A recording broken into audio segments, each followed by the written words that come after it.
Doctor Ambedkar की अध्यक्षता में पर्वती, पुणे के सत्याग्रह आंदोलन के समर्थन में बुधवार, दिनांक 16 अक्टूबर 1929 को शाम 6:30 बजे परेल, मुंबई में बहिष्कृत वर्ग की एक बड़ी सार्वजनिक सभा आयोजित की गई थी। पूरा सभागार लोगों से खचाखच भरा हुआ था। मंच पर श्री बुस्कुटे, देवराव नाइक, ठाकरे, प्रधान, खांडके, कवली, कद्रेकर, आचार्य डॉक्टर सुरतकर आदि स्पृश्य लोग और साथ ही श्री शिवतरकर, माली, आड्रेकर आदि अस्पृश्य मंडली भी दिखाई दे रही थी। श्री शिवतरकर ने डॉक्टर अंबेडकर के अध्यक्ष स्थान स्वीकारने का प्रस्ताव रखा और श्री खांडके ने उसका समर्थन किया।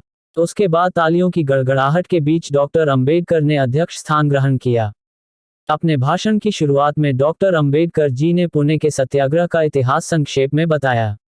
उन्होंने कहा कि पुणे में बहिष्कृतों द्वारा किए जा रहे सत्याग्रह की सभी बहिष्कृतों द्वारा जहां तक संभव हो सके मदद करना सबका पवित्र कर्तव्य है। उन्होंने जब लोगों से पूछा कि जरूरत पड़ने पर क्या आप पुणे जाने के लिए तैयार हैं, तो चारों तरफ से हाँ की ध्वनि गूंज उठी। स्पृश्य लोगों के बर्ताव के प्रति और बहिष्कृतों के बारे में उनके नजरिए के प्रति निषेध व्यक्त कर उन्होंने कहा कि और कुछ दिन रुके रहो और समाज के मत परिवर्तन की राह देखें। कहने वालों का मन कितना नीच होता है। कांग्रेस ने भी जब अंग्रेजों को चेतावनी दी है कि 31 दिसंबर से पहले अगर डोमिनियन स्टेटस नहीं दिया गया तो अंग्रेज सत्ता से संबंध विच्छेद किए जाएंगे, तो ऐसे में बहिष्कृत वर्ग को भुलावे में रखने की कोशिश करने के क्या मायने हैं। इससे तो हजारों सालों के इंतजार के बाद भी कुछ न देने वाले स्पृश्यों के मन की नीचता ही उजागर होती है। रुकने के लिए कहना उनका लुका छुपी का खेल है, उनके नीच मन पर चढ़ा अच्छाई का झूठा मुलम्मा है। लेकिन ऐसी झूठी बातों में फंसने के लिए अस्पृश्य वर्ग अब उतना नादान नहीं रहा है। वह अब जाग गया है। उसका स्वाभिमान अब जागृत हो चुका है। पुणे का सत्याग्रह इसी का एक प्रत्यक्ष रूप है। जल्द ही मुंबई में मंदिर प्रवेश के सत्याग्रह की मुहिम शुरू की जा रही है और उसे सफल बनाने के लिए मुंबई के बहिष्कृतों को भी कमर कसकर उनके साथ खड़े हो जाना चाहिए। भाषण के बाद उन्होंने श्री वनमाली से विनती की कि वे आगे दिया जा रहा प्रस्ताव सभा के सामने रखे। समाज समता संघ और भारतीय बहिष्कृत समाज सेवा संघ के संयुक्त तत्वावधान में आयोजित की गई इस सार्वजनिक सभा पुणे के बहिष्कृत हिंदुओं द्वारा अपने न्यायपूर्ण और मानवीय हकों के लिए छेड़े सत्याग्रह आंदोलन को अपना पूर्ण समर्थन देती है। जिन स्पृश्य लोगों ने इस आंदोलन को अपना समर्थन दिया है, उन्हें हम हृदय से धन्यवाद अर्पित करते हैं और अपने निश्चय से बिना डगमगाए अपनी सत्याग्रह की लड़ाई जारी रखने की बहिष्कृत वर्ग से अनुरोध करते हैं। उद्धरण चिन्ह। सभा के सामने इस प्रस्ताव को रखते हुए श्री वनमाली ने बहिष्कृतों के मंदिर में प्रवेश के हक का समर्थन किया और इस बात के प्रति आश्चर्य प्रकट किया कि क्यों स्पृश्य लोग इसका विरोध कर रहे हैं। श्री वडवलकर ने प्रस्ताव के समर्थन में भाषण दिया। उसके बाद श्री के.सी. ठाकरे ने प्रस्ताव रखा। इस प्रस्ताव के अनुसार शांतिपूर्ण ढंग से आंदोलन करने वाले अस्पृश्यों पर हमला करने वाले स्पृश्य लोगों के प्रति धिक्कार प्रकट किया गया।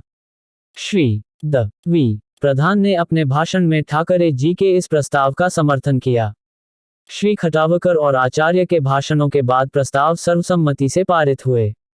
तीसरे प्रस्ताव के अनुसार अस्पृश्य लोगों पर हो रहा हमला खुली आंखों से देख रहे कलेक्टर ने तुरंत कोई कार्रवाई नहीं की, इस बारे में खेद प्रकट किया गया। इस सभा में श्री देवराव नाइक, बुस्कुटे आदि के भी भाषण हुए।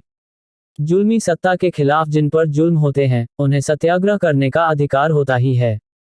इसीलिए उस अधिकार का प्रयोग करने की सलाह डॉक्टर अंबेडकर ने बहिष्कृतों को दिया।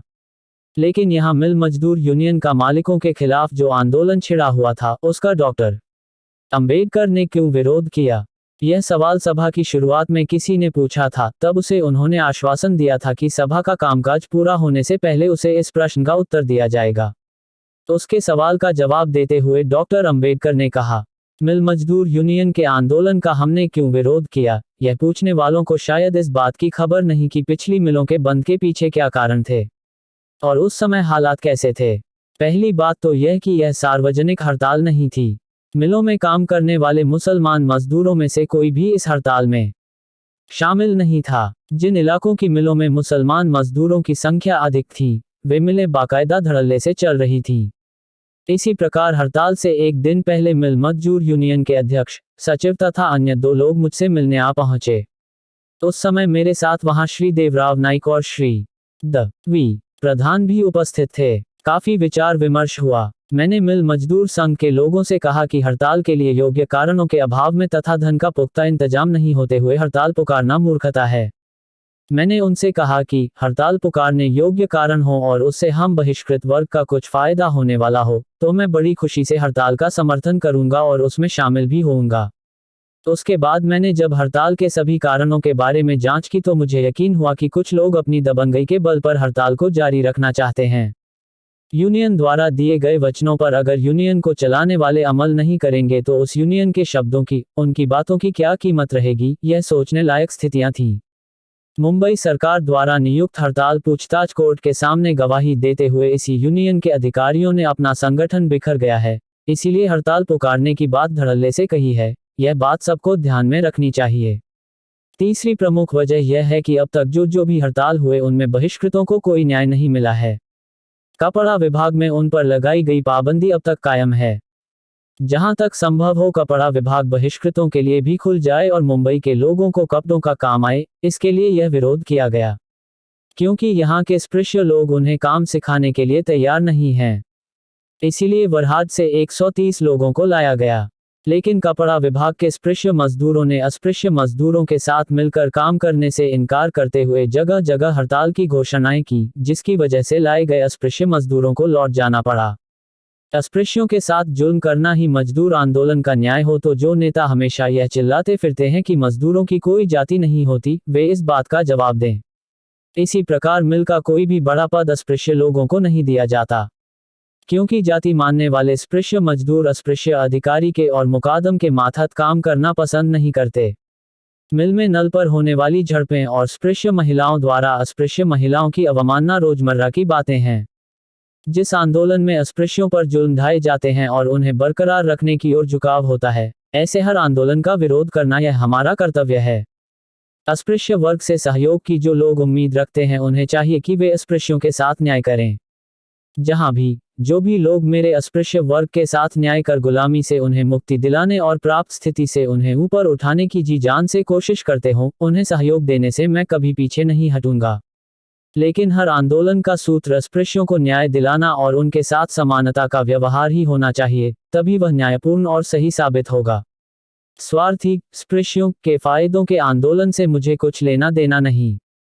एक बार फिर आप सब लोगों से परवती के सत्याग्रह की मदद करने की प्रार्थना करता हूं। इस तरह 9 बजे सभा का कामकाज संपन्न हुआ।